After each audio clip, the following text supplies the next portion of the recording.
Welcome back. And more importantly, congratulations. You survived another week in modern society. No small accomplishment. You made it through headlines that made no sense, group chats that should have ended 3 messages earlier, and at least one moment where you looked around and thought, this can't be real life. And yet, here you are. Still standing, still functioning, still wondering why your phone battery dies faster than your motivation on a Monday morning. And now, it's a new week. Which means it's time to reset your brain with something a little more stable. History.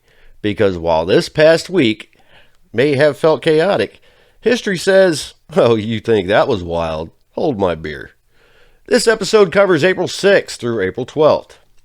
And we've got a war that pulled the United States onto the global stage, a president who changed everything in one shot, a mission that almost didn't make it home, and proof, once again, that humans across all time periods have always been just a little bit unhinged. This is Draven's Den.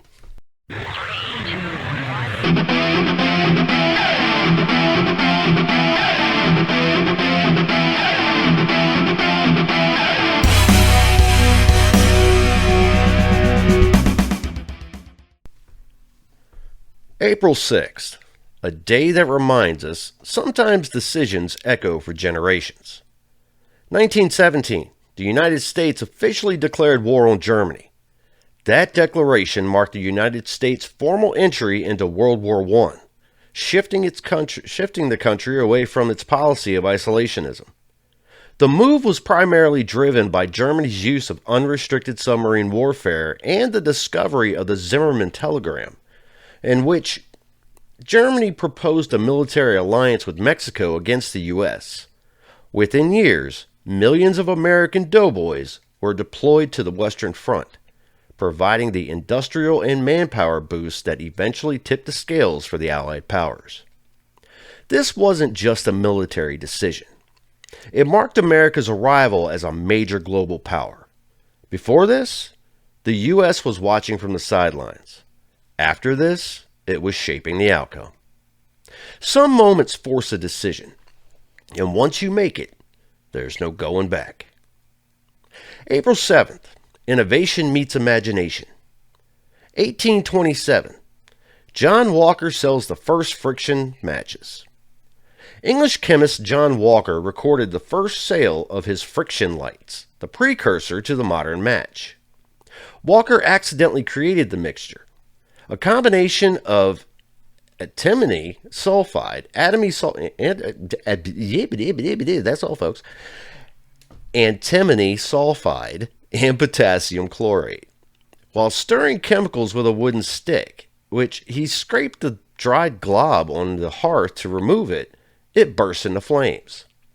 These early matches were tipped with combustible paste and sold in 10 boxes with a piece of folded sandpaper used for striking.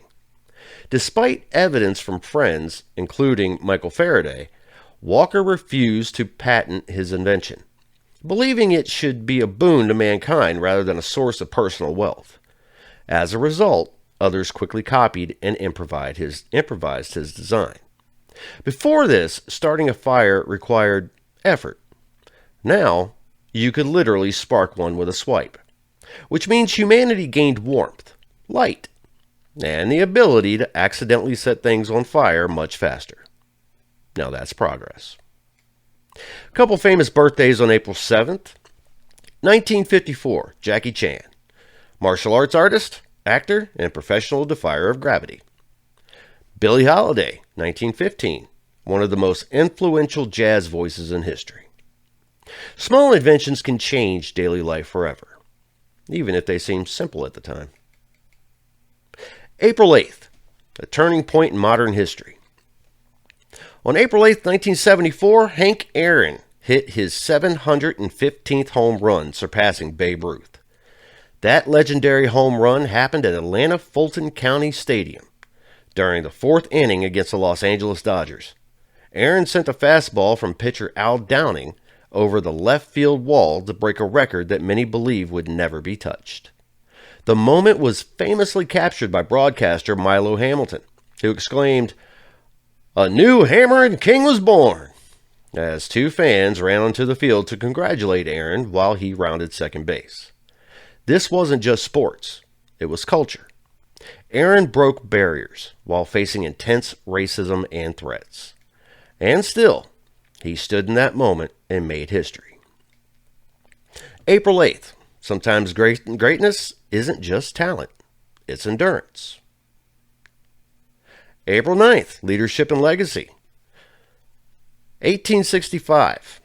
Confederate General Robert E. Lee surrendered to Union General Ulysses S. Grant.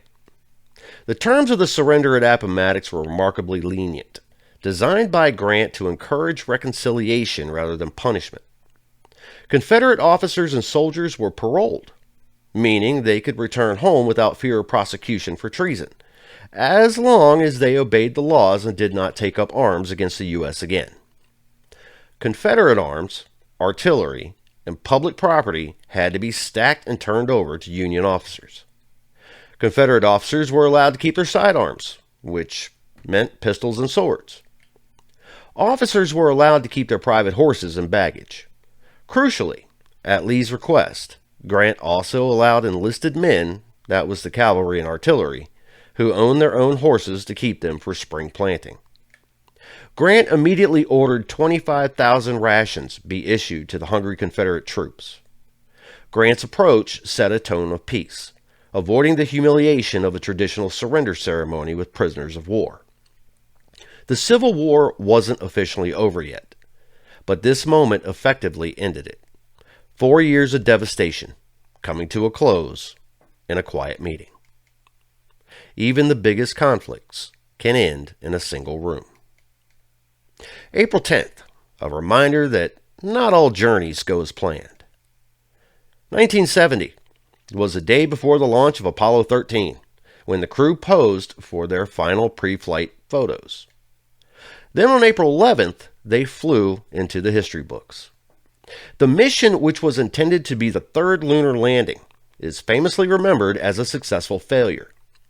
2 days into the flight, an oxygen tank in the service module exploded, forcing the crew to abort the landing and use the lunar module as a lifeboat to return to Earth safely on April 17, 1970. The crew: James A. Lovell Jr., he was the commander. John L. Jack Swigert Jr., he was a command module pilot. And Fred W. Hayes Jr., lunar module pilot. The launch site was Kennedy Space Center, Launch Complex 39A. The command module was named Odyssey, and the lunar module was named Aquarius. During their loop around the moon, the crew reached a distance of 248,655 miles from Earth.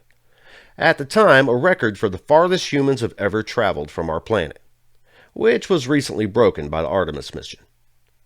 It was supposed to be another successful moon mission.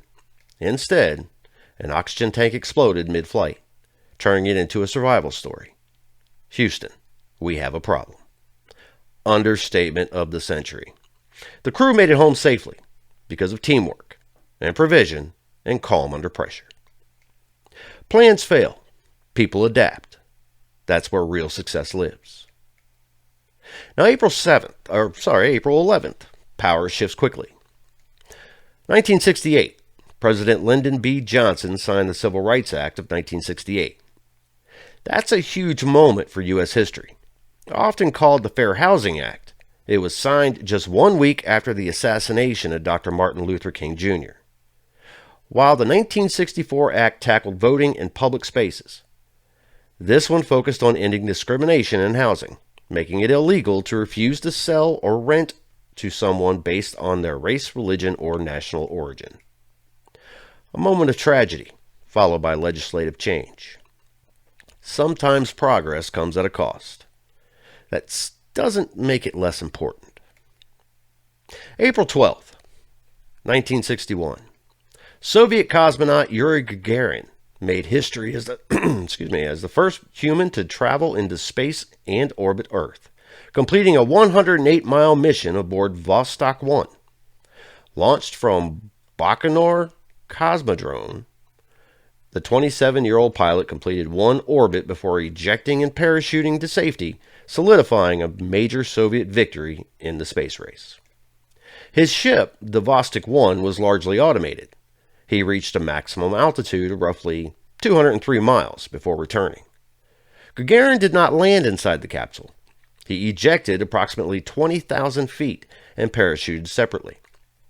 The achievement triggered worldwide fame for Gagarin and prompted the U.S. to accelerate its own space program, notably aiming for the moon. April 12 is now celebrated internationally as International Day of Human Spaceflight. One orbit, 108 minutes, and suddenly space wasn't unreachable anymore. Couple of famous birthdays. David Letterman, 1947. Late night legend, primarily famous as an American television host, comedian, and producer who redefined late night television over a 33-year career. He surpassed his mentor, Johnny Carson, to become the longest-serving late-night talk show host in American television history, hosting a combined total of 6,080 episodes. And Claire Danes, 1979. Award-winning actress famous for her critically acclaimed television role as Carrie Matheson in Homeland. That was 2011 through 2020. And Angela Chase in My So-Called Life, which was 1994 to 1995. She's also recognized for her film roles, most notably Romeo and Juliet in 1996, and Temple Grandin in 2010, earning multiple Emmy and Golden Globe Awards for her work. Humanity has always looked up and wondered what's next. All right, time once again to check in on humanity and ask the question we ask every single week. What the heck, people? This week's entry: a man decided to test how secure his package delivery was. Sounds simple enough. But he did it by shipping himself in a box. Yes, himself in a box. Now, before you ask, no, this was not a sanctioned experiment. No, there was no plan. And no, the delivery company was not aware that one of their packages had thoughts, feelings, and apparently very poor decision-making skills. He made it part of the way through transit before things went sideways. Because shockingly, oxygen, comfort, and basic human logic are important. Authorities got involved. Questions were asked. And somewhere in that conversation, someone had to professionally say, "Sir, why?" And that's really the heart of this segment. Because no matter how far we advance as a society, there will always be someone who looks at a cardboard box and thinks, "Yeah, this is how I travel now." History books may never mention this moment, but I will. History isn't just wars, presidents, and inventions. It's families, it's stories. It's decisions made around kitchen tables that ripple for generations. If your family has a story, military service, migration, survival, or something uniquely yours, reach out. The family thread exists to preserve those stories. Because the most important history is the kind we almost forget to tell. April 6th through April 12th reminds us, history moves in layers. War and peace, failure and survival, innovation and risk. And right along all of it, human behavior that still makes you question everything. As we get older, we start to realize something. History isn't just something we study. It's something we're actively creating.